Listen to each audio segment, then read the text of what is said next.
এই ভদ্রলোকটি দীর্ঘ ৫ বছর প্রবাস জীবন কাটিয়ে ইতালি থেকে দেশে ফিরলেন, কিন্তু তার বউ এবং শাশুড়ি তার সবকিছু হাতিয়ে নিয়ে তাকে কিভাবে লাঞ্ছিত করলো তা দেখতে সম্পূর্ণ ভিডিওতে চোখ রাখুন। আরে রাজু, কেমন আছিস? তুমি কবে আসছো বাড়িতে? আজকেই আসলাম, তোদেরকে সারপ্রাইজ দিব বলে একদম কাউকে না জানিয়ে চলে আসলাম। আয় ভেতরে। দাঁড়ান দাঁড়ান, আপনি কই যান? কেন ভেতরে যাচ্ছি? ভিতরে কেন? ভিতরে যাওয়া যাবে না। আমার টাকার বাড়ি, আমি যেতে পারবো না। আরে চল ভেতরে চল। দাঁড়ান। করতেছস? আপনার টাকার বাড়ি মানে? আরে দাঁড়ান দাঁড়ান, আপনার ভিতরে যাওয়া নিষেধ। আর আপনি এনে দাঁড়ান, আমি আপু আর মুখে ডাইকা নিয়ে আসতেছি। দাঁড়ায়। বুঝলাম না, মানে আমার টাকায় এত বড় বাড়ি করলো, মানে আমি আসি সারপ্রাইজ দিব কোথায়? আমার গেটের সামনে দাঁড় করাইয়া ও আমার ওয়াইফকে আনবে, ওর মাকে আনবে। কি হচ্ছে বুঝতেছি না আমি। আসো তো, এই দেখো ভাইয়া তাড়াতাড়ি আইসা পড়ছে, মানে আমাকে সারপ্রাইজ দিব বলে। হ্যাঁ জামাই, তুমি তুমি না বলে কোত্থেকে আসছো হঠাৎ করে? একটা ফোন তো দিলা না। আরে বাড়িতে কেন আসছো তুমি? কি হলো শুভ? তোকে না বললাম বাড়ির সামনে কাউকে আসতে দিবি না। আমি বলছি তো, এর লেগে তো আমি বাড়ির সামনে দাঁড়া করে তুমি করে ডাক দিছি। কি বলো তুমি?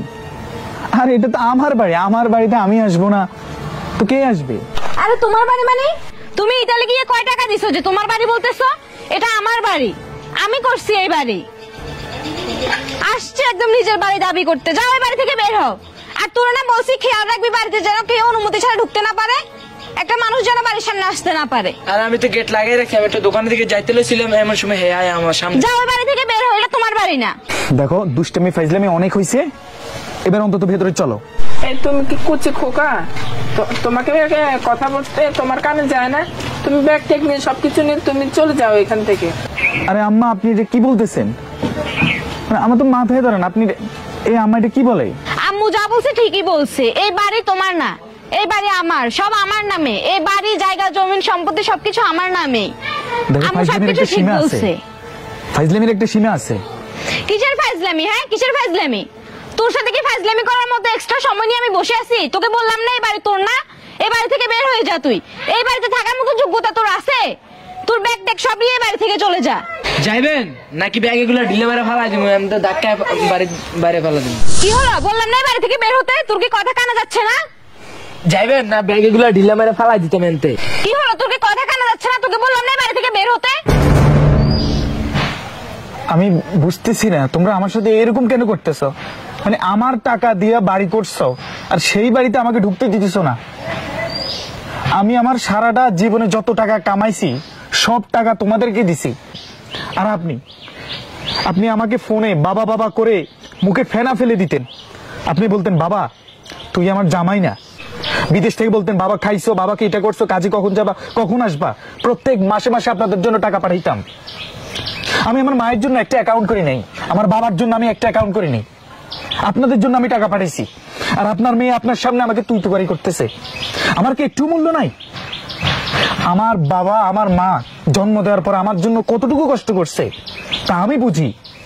আপনাদের এক টাকায় আমি বিদেশ যাইনি, আপনাদের একটা টাকা খরচ করে আমি বিদেশ যাইনি। আমার নিজের সম্পদ বিক্রি করছে আমার বাবা মা, সম্পদ বিক্রি করে আমাকে বিদেশ দিছে। অথচ আমি আপনাদের কথা শুনে আমার বাবা মার জন্য আমি কিচ্ছু করতে পারিনি। আমি আমার বাড়িতে জায়গা কিনেছি বাড়ি করার জন্য, আর আপনি বলছেন আপনার মেয়ে সুখের জন্য আমি এই বাড়িতে বাড়ি করতাম। তাও করেছি, 3 তলা বিল্ডিং করেছি। আর কিসের অভাব ছিল?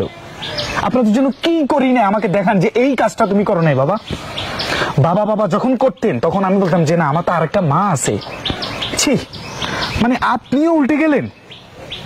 আর সবচাইতে দুঃখের বিষয় হলো যেই শালাকে আমি প্রতিদিন কতটুকু খরচ করবে, কি করবে না করবে, তার কোনটা আমি অভাব রাখছি? আইফোন 11 Pro Max সে চালাবে, শুধুমাত্র একবার বলছে। আমি বললাম 1 মাস অপেক্ষা করো। 1 মাস অপেক্ষা করিনি আমি, 15 দিনের ভিতরে টাকা ধার করে আমি ওর জন্য আইফোন পাঠাইছি। ওর কি অভাব রাখছি? ওর জন্য গাড়ি কিনছে, আমার গাড়ি, আমি ওর জন্য গাড়ি পর্যন্ত কিনে দিছি। অথচ আমি দেখি আমি অবাক হয়ে যাচ্ছি। ও আমাকে, আমার কষ্ট লাগছে, খুব কষ্ট পাইছি। মানে ও আমারে বলতেছে আমি কি চলে যাব নাকি আমার ব্যাগ ফালাই দিব। আমি কি কোন অপরাধ করছি? শোনো, তোমার এইসব কথাবার্তা শোনার আমাদের একদম প্রয়োজন নেই। এই মা তুই যা, যে যে ডিপোজিট লেটারটা দিয়ে দে যা।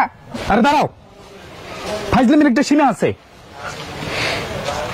আমি বুঝতেছি না আমি কোথায়, আমি অনেক কষ্ট করে আমি কোথায় বিদেশ থেকে আসলে অনেক জার্নি করে আসছি, আর তোমরা এতক্ষণ 1 ঘন্টা ধরে আমার সাথে ফাইজলামি করতেছো। কোনো ফাইজলামের কিছু না, আমি তোমাকে ডিভোর্স দিব, আমি সাইন করে রাখছি, তুমি সাইন করে দিলে সব ওকে হয়ে যাবে। আমি সব রেডি করে রাখতেছি, আমি পেপারটা নিয়ে আসতেছি, তুমি দাঁড়াও। কি আবল তাবল বলতেছো? কিসের ডিভোর্স দিবে? দেখো ফাইজলামের একটা সীমা আছে। বুঝছি, সোজা আঙুলে ঘি উঠবে না, আঙুল বাঁকা করতেই হবে। এ রাজু, ঘাড় ধাক্কা দিয়ে বের কর। চলো মা। এই দাঁড়াও দাঁড়াও, এদিকে আসো। কি? এই 5টা বছরে আমি তোমাদের জন্য কি করছি কি না করছি সব তোমরাই ভালো জানো। আমি সব তোমাদেরকে দিছি, আমার মা বাবাকে না দিয়ে। শোনো, আমি চলে যাব, কিন্তু যাওয়ার আগে আমি একটা কথা বলে যাই। যে বাবা মা আমাকে জন্ম দিয়েছে, আমি তাদের জন্য কিছুই করতে পারিনি। আমার বাড়িতে গিয়ে দেখো, একটা কুড়ে ঘর পর্যন্ত নাই। আমার বাবা মা যখন আমাকে ফোন দিয়ে বলতো, এই 5টা বছর যতবারই ফোন দিত ততবারই আমাকে বলতো যে বাবা তোর কাজ নাই। আমি বলতাম না মা, আমার এখানে কাজ নাই, আমি অনেক কষ্টে আছি। এরপরও আমার বাবা মা আমাকে কখনো দোষারোপ করে নাই। আর আপনাদেরকে কখনো কোনো কষ্ট দিইনি। আপনাদের যতটা চাওয়া পাওয়া ছিল সব চাওয়া পাওয়া আমি পূরণ করছি। আর বিনিময়ে আমি এটা পেলাম, তোমরা আমার সাথে এটা না করলেও পারতে। আমাকে যদি একটাবার বলে দিতে যে আমাদের সব আছে, এখন আর তোমাকে প্রয়োজন নাই, তাহলে আমি চলে যেতাম, আমি কখনো আর আসতাম না।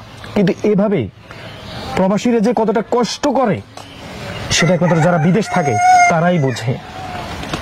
ভোর 4টা বাজে উঠে কাজে যাই, রাত 8টা বাজে আবার আসি, 3টা ঘন্টা ঘুমানোর সময় পাই না। কিন্তু মাস শেষ হলে ঠিকই ফোন দিয়ে বলো যে টাকাটা কখন দিবা, এই কাজ বাকি ওই কাজ বাকি, ওর এখানে এটা গিফট দিতে হবে। ঠিক আছে, ভালো থেকো, সুখে থেকো, থাকো তোমরা। আর কখনো আসবো না, থাকো, আর কখনো আসবো না।